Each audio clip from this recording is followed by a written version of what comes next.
Okay, so we have a lot to cover, so I'm just going to dive into it here. A whole bunch of updates.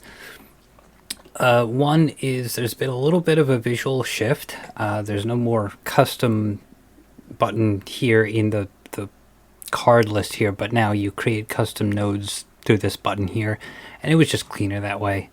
I've shifted around some of the categories. Some icons have gotten shifted around, and it's a little more systemic. You'll see a bunch more nodes here, and we'll get into some of those, but most of them haven't really changed all that much. Let's see. I've also renamed a few nodes. So what used to be the like polygon array is now the polygon layout. And I feel like that was a little bit more true to form of what it was about. And there are now things that let you build arrays of values, and I didn't want to conflate the concepts. So those got new names. Yeah. What else? Just to say it out loud too, everything here is backwards compatible, so you should have no problem loading your old saves. Progressive upgrades or migrations are part of the loading process, so you shouldn't even notice. Let's see. The big thing that I've done here is if you actually look at this angle iterator that I've got here, and nothing's changed with this one. Any saves that you load up will have this older version of the angle iterator. But if I actually add my own angle iterator, this is kind of the new one. It has all the functionality of the old one. The old one is only there so that I didn't have to migrate everyone's nodes over. So all angle iterators that you have going forward will be this one. And you can replace them if you want. But it has all the same capabilities. The big difference here is that it's a little bit more, well, it's a lot more compact. I put some things behind a couple of drops down here, so like your sample at, and you've got some additional things here. You can also bring in an array of stops, and I'll explain what the stops are here. Every time you would have to create a new value, you would have to, it gets huge. But the compactness here lets you take these. In fact, you can just rearrange them. But of course, it'll sort by the position, which is the second value here. In fact, that's kind of redundant. But you'll notice that you can't actually parameterize the angle in this case, or the position, or whether or not it's enabled, which is new. So what I've got here is if I search for angle stop, this plugs into that, and this kind of just breaks everything out. So you only need those if you need to access it. So it's just a way to keep things much more compact. And if you need a certain value in here that you need to parameterize, you can use the breakouts through the stops. Additionally, if you have like an angle iterator or a color iterator that needs to come from the same source of truth, but have different options and whatnot, you can actually set up an array of stops and then just pipe it into this input, and it will overwrite what's there. That'll be especially handy when I show off this next thing, which is gradients. Gradients are now a thing. You can now paint with gradients. In fact, if I open up, say, this polygram here, and this is going to look like a mess, but bear with me. You'll see that the fill color and the stroke color here have a two-tone socket, and that's because it can accept a gradient or a color. So I'm just going to pop this in here. You'll see that you can fill things with gradients. These are pretty powerful. A little overwhelming, so I added an auto framing, so that just kind of centers it on whatever shape it's in, and you can just leave it to go. But there's a lot here. I can push the gradient. This might actually not be a great example, but there's a whole lot that SVG gradients can do here.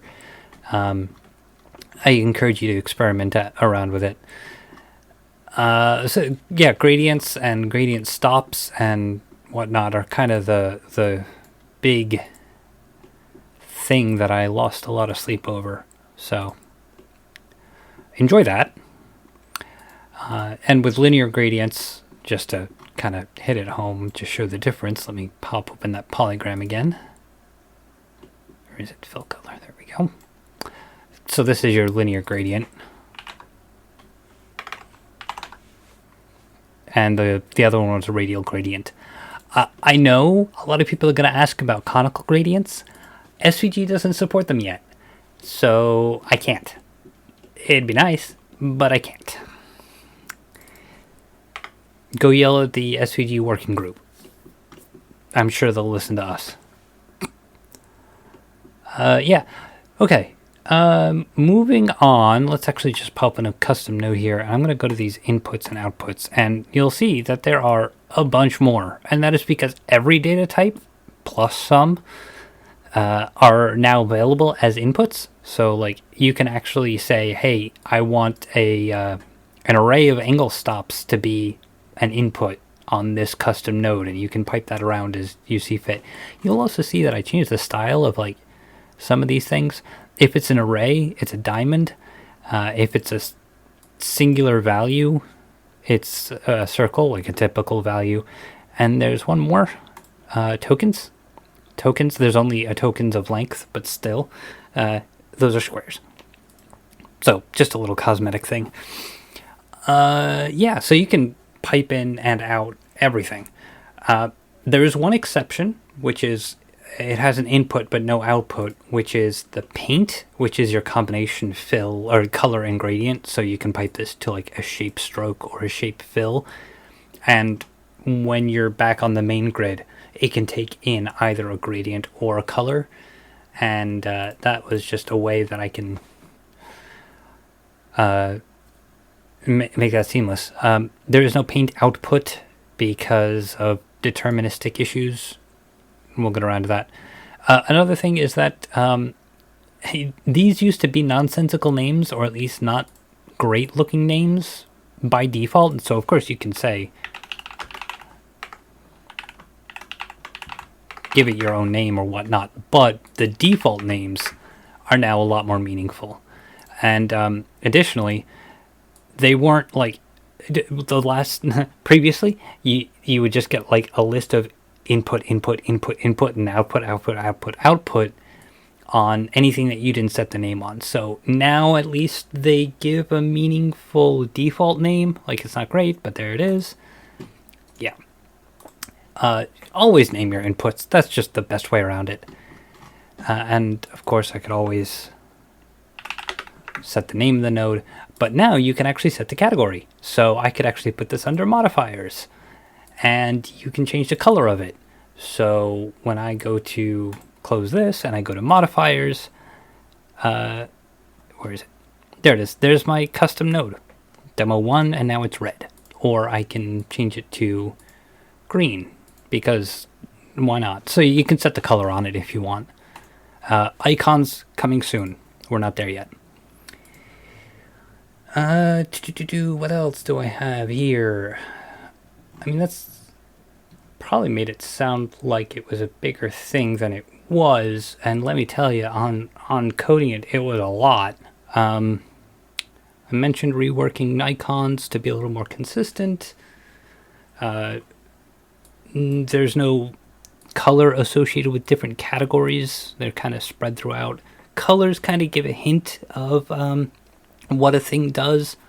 I'm interested in getting that a little bit more consistent, but now the color of a node is decoupled from its category, so there's a lot more flexibility in there.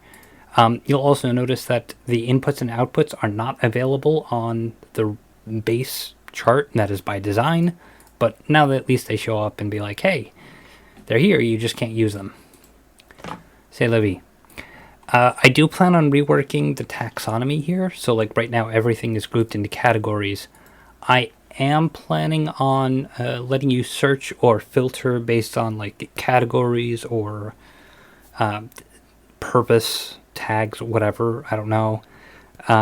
I am planning on adding like a favorited menu. So like if you have some that you just use a lot, I'll add that, and a recently used list, as well as filtering based on like what kind of input sockets or output sockets it has. So that'll be a thing. That's just not something I can do right now.